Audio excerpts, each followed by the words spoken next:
Hello friends, నేను శరణ్యాని. ఇవాళ సంసారం ఒక సాగరం 11వ భాగం చదువుకుందాము. రచించిన వారు మీనా ముక్తేశ్వర్ గారు. నువ్వే మొగుడని చెప్పిందా ఏమిటి?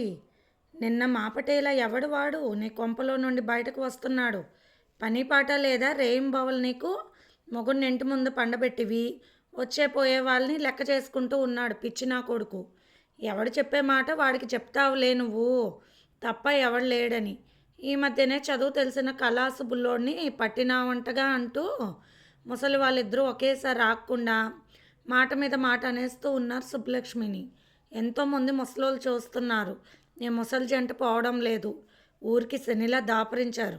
మీ ఊర్లో ముసలి వాళ్ళు ఎక్కువ అని అడుగుతారు అందరూ అంటూ తిప్పుకుంటూ ఉంది సుబ్బలక్ష్మి. ఇదిగో అవ్వ, ఏం కావాలో చెప్పు అన్నాడు జగపతి. ముందు నేను వచ్చాను, కంటికి ఆనలేదా నీకు అన్నది సుబ్బలక్ష్మి.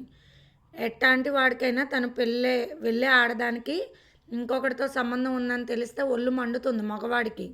మొత్తానికి అవ్వలిద్దరూ జగపతికి కరెక్ట్గా మంట పెట్టారు, కరెక్ట్ సమయానికి. ఏంటో జగ్గు అలా చూస్తున్నాడు?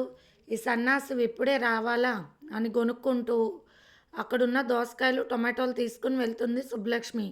ఊరికే ఎందుకు వెళ్తున్నావు? ఎవడు కడతాడు సొమ్ములు నీ బాబు అంటూ అవ్వ తిట్టేసరికి డబ్బులు విసిరికొట్టి వెళ్ళిపోయింది సుబ్బలక్ష్మి. సుబ్బలక్ష్మి జగపతితో ముందే అన్నీ మాట్లాడుకుంది. తనకి ఇవ్వాల్సింది ఇస్తాను అని, కొట్లో సరుకులు ఊరికే ఇవ్వాలి అని. ముసలవ్వ ఎట్లా అంటే అట్టా కూసాయి.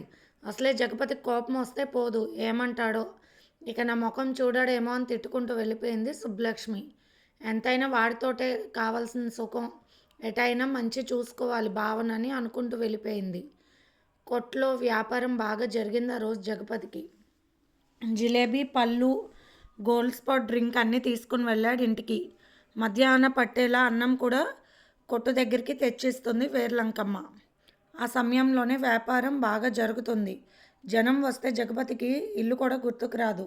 పని మీద శ్రద్ధ ఎక్కువ, డబ్బులు జాగ్రత్త కూడా ఎక్కువే. సుబ్బలక్ష్మి సరుకులు ఇస్తాడే కానీ డబ్బులు మాత్రం ఇవ్వడెప్పుడు. సరుకులు తెచ్చుకునేటప్పుడు కొసరు వేయించుకుంటాడు కాబట్టి ఆ లెక్కలో ఇస్తాడు అదైనా. ఆ రోజు పూలు, పళ్ళు, స్వీట్లు కవర్లో తెస్తున్న జగపతిని అంజమ్మ చూడనే చూసింది. నిన్న కాక మొన్న పెళ్ళయిందని తెస్తున్నాడు, ఎందుకున్నాడు నాకు ఒక మొగుడు అని తిట్టుకుంది మనసులో కోపంగా అంజమ్మ. చక్కగా స్నానం చేసి తెల్ల లంగా ఓని వేసుకుంది అందంగా జాహ్నవి. అక్కడే సన్నజాజి చెట్టు ఉంటే పూలు కోసి మాల కట్టి పంపించింది ఎదురింటి బామ. చిన్నబాబు వచ్చి జాహ్నవి అక్క ఎవరు అంటూ పూలిచ్చి వెళ్ళాడు. ఎన్నాళ్ళ నుండి ఉన్నాను, ఒక్కడైనా నాకేదీ పంపలేదు ముసల్ది. అసలు ఇదంటే అందరూ ఇష్టపడిపోతున్నారు ఏమిటో, దీన్ని చూస్తుంటే మండిపోతుంది, గొంతు పిసికేయాలనిపిస్తుందని తిట్టుకుంది అంజమ్మ. జాను లోపలికి రా అంటూ పిలిచాడు జగపతి. లోపలికి వెళ్తున్న జాను వైపు చూసి, కాయకూరలు తరగడం కూడా రాదని ముఖానికి, పని మొత్తం నేనే చేయాలి, మీరందరూ కూర్చొని తినండి అన్నది కడుపులో అక్కసు ఆ అక్క అంజమ్మ. కానీ భర్త పిలిచినప్పుడు ఎవరెన్నన్నా వెళ్ళాలి లోపలికి అని చెప్పారు వదిన అని మనసులో అనుకుని లోపలికి వెళ్ళిపోయింది జాహ్నవి. తలలో పూలు పెట్టుకున్నావా అంటూ ఆనందంగా అడిగాడు జగపతి. అవును, ఎదురింటి బామ్మగారు పంపించారు అని చెప్పింది జాహ్నవి నవ్వుతూ. చాలా అందంగా మెరిసిపోతూ కనిపించింది జాహ్నవి. అసలే తెల్లటి తెలుపేమో తెల్లటి ఓనిలో మరింత తెల్లగా మెరిసిపోతూ ఉంది. జగపతికి ఇంకా మనసు ఆగలేదు. జాహ్నవిని దగ్గరకు తీసుకుని ముద్దులతో ముచ్చటపడ్డాడు. ఏదో మైమరుపుగా ఏమీ అనలేని తెలియని ఆనందంగా అనిపిస్తుంది జాహ్నవికి ఒళ్ళంతా. జిలేబీ తీసి తినిపించాడు భార్యకు. జాహ్నవి కూడా తినిపించింది. వదిన చెప్పింది భర్త ఏదైనా చేస్తే అది తను చెయ్యాలని, కానీ ఎదురు చెప్పకూడదని చెప్పింది. ఎప్పుడు నేను కూడా ముద్దు పెట్టుకోవాలి కాబోలు అనుకుని నాకు భయం అనుకుంది మనసులో జాహ్నవి భయంతో. ఏంటి ఆలోచిస్తున్నావు జాను అన్నాడు జగపతి. వదిన చెప్పింది ఇలా, కానీ మీరు చేసిన పనులు నేను చేయలేకపోతున్నాను, నాకు భయం వేస్తుంది అన్నది తలదించుకొని సిగ్గుపడుతూ. ఇప్పుడు నువ్వేమీ చేయక్కర్లేదులే, నీకు ఇష్టమైనప్పుడే చెయ్యి సరేనా అన్నాడు జగపతి. అలాగే అంటూ నవ్వింది అందంగా జాను. సరే, నేను శుభ్రంగా స్నానం చేసి వస్తానంటూ వెళ్ళాడు జగపతి. బయటకు రాబోతున్న జాహ్నవి కిటికీలో ఉన్న కన్నంలో నుండి చూస్తున్న అంజమ్మను చూసి, ఎందుకక్క అలా లోపలికి చూస్తున్నారు, పిలిస్తే నేను వస్తాగా అని చెప్పింది జాహ్నవి అమాయకంగా. నాకేం పని ఉంది, పని పాట లేదు, అందుకే కిటికీలో నుండి మీ ఇద్దరు ఏం చేస్తున్నారని చూస్తున్నాను. సిగ్గు లేకపోతే సరి. పెద్ద చిన్న లేదు, మంచి చెడ్డ లేదు. ఎలా అంటే అలా మాట్లాడుతున్నావు. ఏ అంటూ పెద్దగా కసిరింది. జాహ్నవికి ఏడుపు వచ్చేసింది. నేనేమన్నాను అక్క ఇప్పుడు అన్నది భయంగా. అమాయకురాల్లాగా నటించకు. నీకు అన్నీ తెలుసు, కావాలని చేస్తున్నావు ఇలా. మొగుడితో కులకడం కూడా తెలిసిన దానివి, ఇంట్లో పని తెలీదా నీకంటూ కోపంగా అడిగింది అంజమ్మ. కులకడం అంటే ఏమిటి అక్క అన్నది జాహ్నవి అమాయకంగా. ఓరి నాయనో, ఇది మామూలుది కాదని ముందు వంకాయలు కొయ్యి, కత్తిపేట తీసుకుని అని చెప్పింది అంజమ్మ. జాగ్రత్తగా కొయ్యి తల్లి, చేయి చూసుకుని మళ్ళీ నా మీద చెప్పకు, నీ మొగుడికి అసలే కోపిస్ట్ అన్నది అంజమ్మ. అలాగే అంటూ అంజమ్మ చెప్పినట్టు నీళ్ళల్లో ఉప్పు వేసుకుని కత్తిపేట తెచ్చుకుని వంకాయలు తెచ్చుకుని జాహ్నవి. లోపల అన్నం కొట్టుకుని ఉడుకుతూ ఉంది. గంజి వంచాలి అనుకుంది అంజమ్మ. ఆ గంజిలో ఉప్పు వేసి జీలకర్ర పొడి వేసి ముసలిదానికి ఇవ్వాలి. ఒక రుచి ముసలిదాంది అనుకుంటూ అన్నం తిప్పుతూ ఉండేసరికి జాహ్నవి అమ్మో అమ్మో అంటూ పెద్దగా అరిచింది. ఏమైంది అంటూ పరుగున వచ్చాడు జగపతి. వంకాయలు విసురు కొట్టింది భయపడుతూ జాహ్నవి. ఏమైంది జాను అన్నాడు జగపతి. అదిగో అంటూ చూపించింది జాహ్నవి. వంకాయ కోయగానే పెద్ద పురుగు బయటకు వచ్చింది. అది చూసి భయంతో అరిచింది జాహ్నవి. ఏంటి ఇది చూశాను భయపడిందంటూ తెగ నవ్వేశాడు జగపతి. ఓసి దీని వేషాలు తగలయ్యా. మొగుడు ముందు ఇలా వేషాలు వేస్తారు కాబోలు, నాకేం తెలుసు, మాకిలాంటివి రావే నా తల్లి అంటూ అలాగే చూస్తూ ఉంది అంజమ్మ. వామ్మో అంటూ వంటింట్లోకి పరిగెత్తింది, గెంజి వార్చింది. బయటకు వచ్చి చూస్తే జాహ్నవి లేదు, జగపతి లేడు. మాట్లాడితే గదిలోకని ఆ కిటికీ దగ్గరికి వెళ్ళి చూడబోయింది అంజమ్మ. ఇంతలో వేర్లంకమ్మ పశువుల కొట్ట దగ్గర నుండి వచ్చింది. ఏంటంజీ నువ్వు అక్కడ చేసేది? ఏ పనే లేదా? గంజి తీసుకురా అంటూ పెద్దగా అరిచింది. గబగబా గంజి తీసుకుని వెళ్ళి ఇచ్చింది అంజమ్మకు. అత్త అంటే అంత భయం. ఎందుకంటే అంజమ్మ పెళ్ళికి ఇస్తానన్న కట్నం ఇవ్వలేదు వాళ్ళ అమ్మ వాళ్ళు. అందుకే మంచితనంగా నాటకం ఆడుతూ ఉంటుంది అత్తగారి దగ్గర. మొగుడిని వేరే రమ్మన్నా రాడు. అది జరిగే పని కూడా కాదని తెలుసు. ఎందుకంటే అమ్మని తమ్ముడిని వదిలి రాడు. సారా కోసం డబ్బులు కూడా జగపతిని అడుగుతూ ఉంటాడు శేషగిరి. పెళ్ళికి ముందు శేషగిరి ఎంత కష్టపడ్డాడో మంచివాడో తెలిసిన జగపతి అన్న డబ్బులు అడగడమే ఇచ్చేస్తాడు ఏమీ అనకుండా. అంతేకాక ఇంట్లో వాళ్ళని ఏదన్నా అంటే శేషగిరి భార్య ముఖం పగల కొడతాడు. అందుకే అణిగి మణిగి ఉన్నట్టు నటిస్తుంది అంజమ్మ. రాత్రి భోజనాలు చేసేశారు పెందలాడే. గదిలోకి వెళ్ళిపోయారు జగపతి జాహ్నవి. ఇద్దరు కింద పక్కలు వేసుకున్నారు. కిటికీకి గుడ్డ కట్టేశాడు జగపతి. ఎందుకలా? అక్కడి నుండి ఎవరైనా చూస్తారన్నా అన్నది అమాయకంగా జాహ్నవి. పర్లేదు, ఏం చూస్తారని అన్నాడు నవ్వుతూ జగపతి. ఇందాక అక్కడి నుండి చూస్తుంది అక్క, అందుకే అన్నాను అన్నది జాహ్నవి. సరిపోయింది, నీ తెలివికి ఇంట్లో వాళ్ళ మన పరిస్థితి ఎలా ఉంటుందో తెలియదుగా అంటూ నవ్వాడు జగపతి. జాహ్నవిని ముద్దులు పెట్టుకుంటూ కొద్దిగా ఆమెలోనూ సిగ్గులు పోగొట్టాడు జగపతి.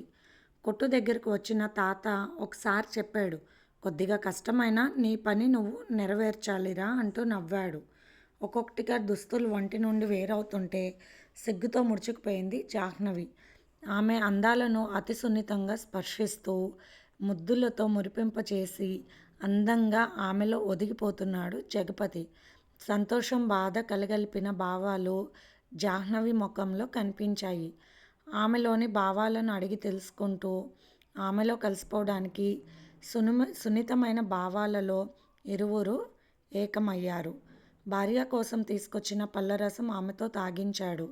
జిలేబీ తినమని తినిపించాడు తనే. ఏదో బాధ అని చెప్పబోతున్న జాహ్నవి పెదవులను ముద్దాడాడు జగపతి. మరి ఇంకేమీ చెప్పలేకపోయింది జాహ్నవి. సిగ్గుతో జగపతిని కౌగిలించుకుంది. ఇంకే బాధ లేదు అనుకున్నాడు జగపతి. నిజమైన మనస్సుతో ఆనందమైన కలయిక అద్భుతమైన సంతోషాన్ని ఇస్తుందని అప్పుడు తెలిసింది జగపతికి. తెల్లవారుజామున 4 గంటలయ్యింది. వేర్లంకమ్మ గుర్రు పెట్టి నిద్రపోతుంది. డాబా మీద నుండి కిందకు వచ్చిన అంజమ్మ కిటికీ దగ్గరుండి అలికిడి అయితే అక్కడ నిలబడి వింటూ ఉంది. మొగుడుతో కులుకుతూ ఉంది హాయిగా. నక్కస్తో రగిలిపోయింది అంజమ్మ. ప్రేమతో జగపతి, జాహ్నవి ఆనందాలు పంచుకుంటూ ఉన్నారు.